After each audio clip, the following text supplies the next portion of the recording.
जब आप आसन पे बैठकर मंत्र जाप कर रहे हैं तो बोलना नहीं है, माला पूरी होने पर ही बात करें अगर कोई अत्यंत आवश्यक है। दूसरा, इधर उधर गर्दन हिलाना देखना ये नहीं। मेरुदंड सीधी, आंख खुली हुई, आंख मूंद के नहीं जपना।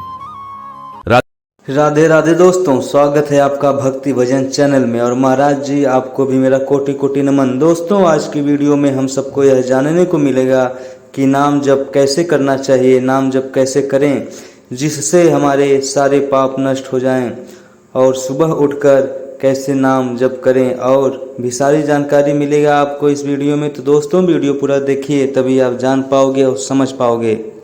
वीडियो में राधा रानी की कृपा आप पर बनी रहे। बाहर से हम शरीर सेवा में लगाए हुए हैं और अंदर से प्रिया प्रीतम का चिंतन चल रहा है, तो बाहर भी पवित्र और अंतर में भी पवित्र।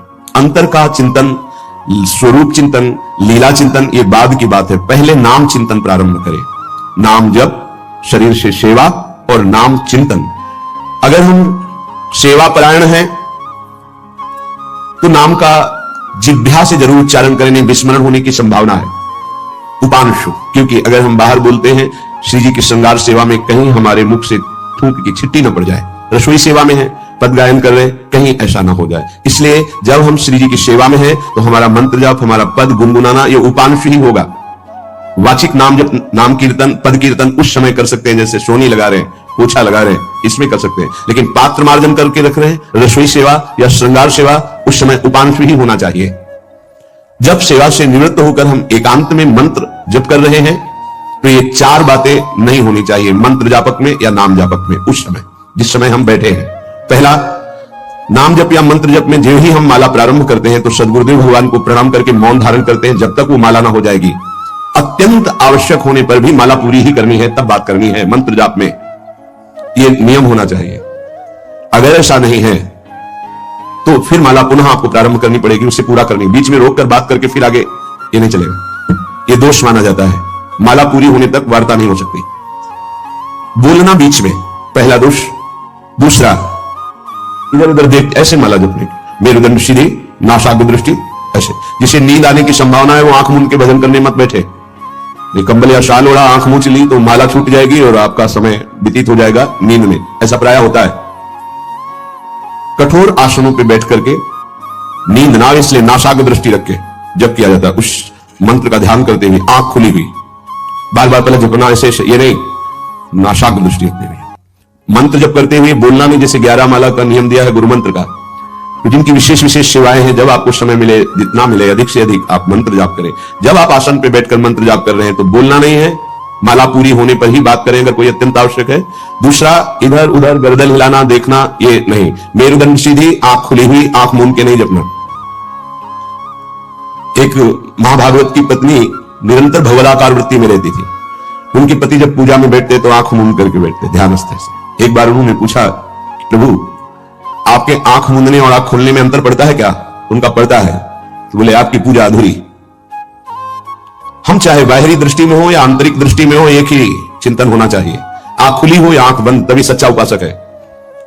तीसरा, हिलना मंत्र जाप के समय। ये कीर्तन में हो सकता है, पद गायन में हो सकता है, लेकिन मंत्र जाप के समय हिलना नहीं, ये नहीं। गर्दन घुमाना, बात करना। चौथा, हंसते हुए प्रपंच की वार्ता करना, हंसी मजाक चल रहे, बोलना मतलब उत्तर देना। चौथे में जो हंसते हुए प्रपंच वार्ता करना। बैठे कुर्सी में 3 लोग, माला हाथ में, प्रपंच की वार्ता। अपमान कर रहे हो माला का, मंत्र का। आप क्या कर रहे हो? उपहास कर रहे हो। 4 लोग जा रहे, माला सरक रहा है, बातचीत कर रहे, तो माला सरकाने से थोड़ी भगवत प्राप्ति होगी।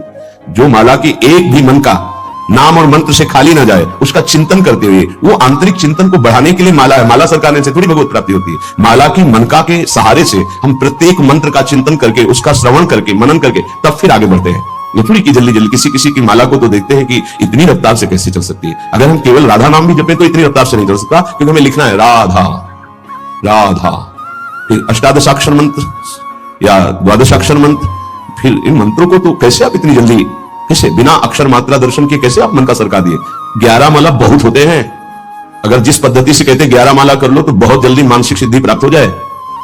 सामने मंत्र लिखा हुआ है, हर बार नवीन मंत्र की रचना कर रहे हैं। हर मन के पे, एक मन के पे पूरा मंत्र लिखा, फिर एक मन के पे पूरा मन, फिर मन। देखो मन कहां भाग के जाएगा, मन निर्विषय हो जाएगा, सच्चिदानंद की तरफ दौड़ पड़ेगा मन।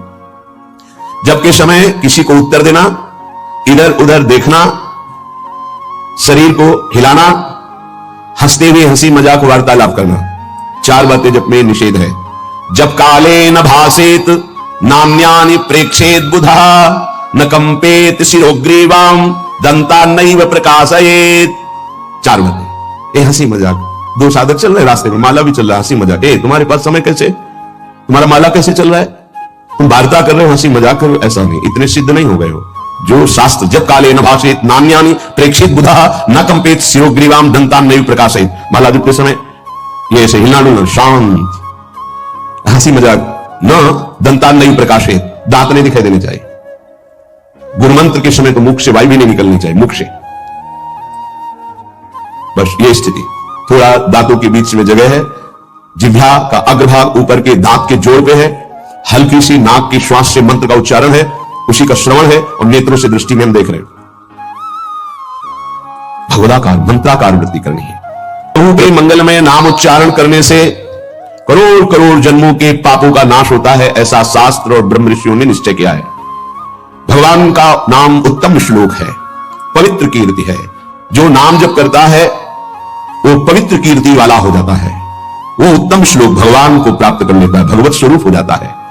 इस मार्ग में चलने वाले उपासक से, चाहे वो ज्ञान मार्ग का हो या भक्ति मार्ग का हो, कोई पाप बन जाए तो शास्त्रोक्त प्रायश्चित करने की आवश्यकता नहीं है। जैसे कृच्छ व्रत, चंद्रायण व्रत, बड़े बड़े कठोर व्रत पापों का प्रायश्चित करने के लिए है, वो केवल नाम जप, नाम कीर्तन अपना बढ़ावे, उसी से सारे प्रायश्चित हो जाएंगे।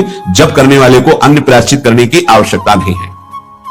जब तक अनंत जन्मों के हमारे पाप हैं तब तक हमारी नाम में रुचि नहीं होती। ये बहुत ध्यान देने का विषय है कि जब नाम की इतनी महिमा है तो सब लोग नाम में क्यों नहीं लगते? बोले इसलिए नहीं लगते कि इतने पाप हैं कि नाम की तरफ रुचि ही नहीं हो सकती। जैसे कोई कहे कि चीनी चीनी चीनी कहने से तो क्या मुंह में मिठास आ जाएगी क्या? भोजन भोजन भोजन करने से क्या पेट भर जाएगा क्या? तो ऐसे ही कृष्ण कृष्ण राम राम राधा राधा करने से क्या राधा मिल जाएंगे क्या?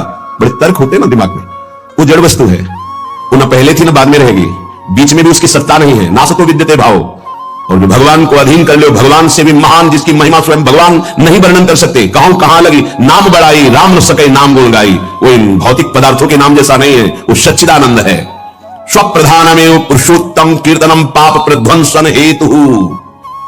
जो भगवान पुरुषोत्तम का नाम कीर्तन करता है, उसे अन्य साधन करे या न करे, प्रधान साधन नाम जप या नाम कीर्तन उसके सर्वस्व पाप का नाश कर देता है। किसी दूसरे प्रायश्चित के स्पर्श की भी आवश्यकता नहीं है। केवलमेव हरि कीर्तनम कृष्ण पापक्षय हेतु नान्य समुचितम नतरा मन्यांग भूतम। केवल नाम जप नाम कीर्तन संपूर्ण पाप और पाप प्रवृत्ति को विध्वंस कर देता है। बहुत बहुत धन्यवाद दोस्तों वीडियो पूरा देखने के लिए। दोस्तों मुझे उम्मीद है कि आप लोगों के वीडियो बहुत ही अच्छी लगी होगी।